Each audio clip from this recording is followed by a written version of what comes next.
नमस्कार, मैं चंद्र प्रकाश साहू हूं और आप देखना शुरू कर चुके हैं लोक विचार। सूरजपुर जिले के डीएमसी निरंकुश हो चुके हैं। राजीव गांधी शिक्षा मिशन समग्र शिक्षा के समन्वयक अपने आप को संचालक से कम नहीं समझ रहे हैं। इनके द्वारा लगातार आर्थिक अनियमितता किया जा रहा है। इनके द्वारा अपने अधीनस्थ कर्मचारियों को धमकाया जाता है, डराया जाता है, कार्रवाई करने के नाम पे, अलग अलग नाम पे। चाहे आपसे बात करूं कि लाखों रुपए की लागत से बालवाड़ी स्कूलों में फर्नीचर की सप्लाई की गई थी, जो फर्नीचर देखिए कि टूट रहा है। झूला सप्लाई गई थी जो धरातल पे दिख ही नहीं रहा है। इसके बाद भी इस पर कार्रवाई क्यों नहीं होता है? इनके द्वारा संकुल समन्वय की नियुक्ति में लापरवाही बरता गया। शासन से गाइडलाइन को दरकिनार कर इनके द्वारा नियुक्ति कर दी गई, पैसे लेन देन करके, जिसकी शिकायत मैं नहीं कह रहा हूं, शिकायत लंबी की फहरिस्त है। लंबी लंबी शिकायतें इनके खिलाफ, मगर कार्रवाई शून्य है। क्यों शून्य है, ये एक सवाल का विषय है। इनके द्वारा अपने दायित्व का निर्वहन बेहतर तरीके से हमेशा से नहीं किया गया था।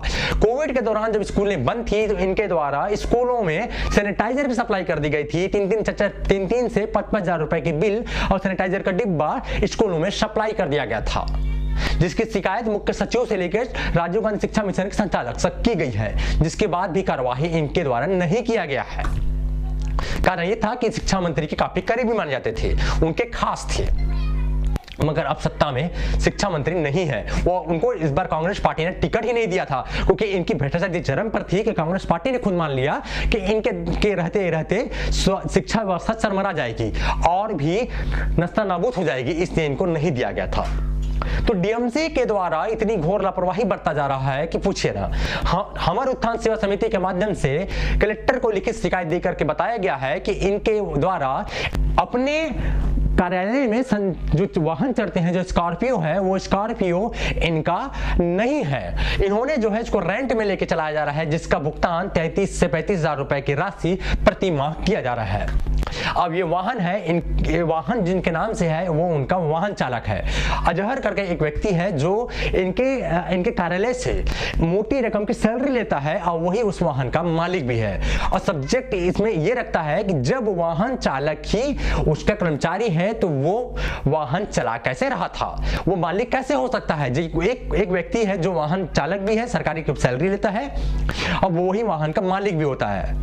और डीएमसी लगातार हर महीने उसको सैलरी भी देते हैं और वाहन का किराया भी देते हैं।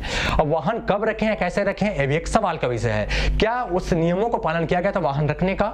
ये भी एक सवाल का विषय है, क्योंकि वो जवाबदेही से हमेशा पीछे भागते रहते हैं।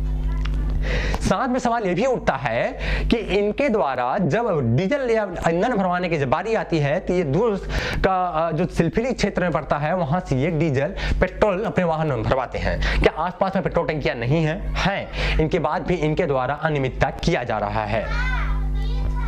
बस अनियमितता करने का खुली छूट इसलिए मिल गया था इनको क्योंकि डॉक्टर प्रेम से टेकाम और कुमार सिंह के खास माने जाते थे ये। इसके साथ ही पैलेस ग्रुप को भी काफी खास माने जाते थे। अब देखना यह होगा कि नई हुकूमत आ चुकी है प्रदेश में, क्या नई हुकूमत आने के बाद ऐसे भ्रष्ट, लापरवाह, करप्ट अफसरों पर कार्रवाई हो पाएगा कि फिर से इनको नए जिले का डीएमसी का प्रभार दे दिया जाएगा। तो ऐसी खबरों देखने के लिए हमारे यूट्यूब चैनल सब्सक्राइब कर लीजिए, फेसबुक पे देख रहे पेज को लाइक कर दीजिए और कमेंट करके अपनी प्रतिक्रिया आप जरूर दीजिए। धन्यवाद।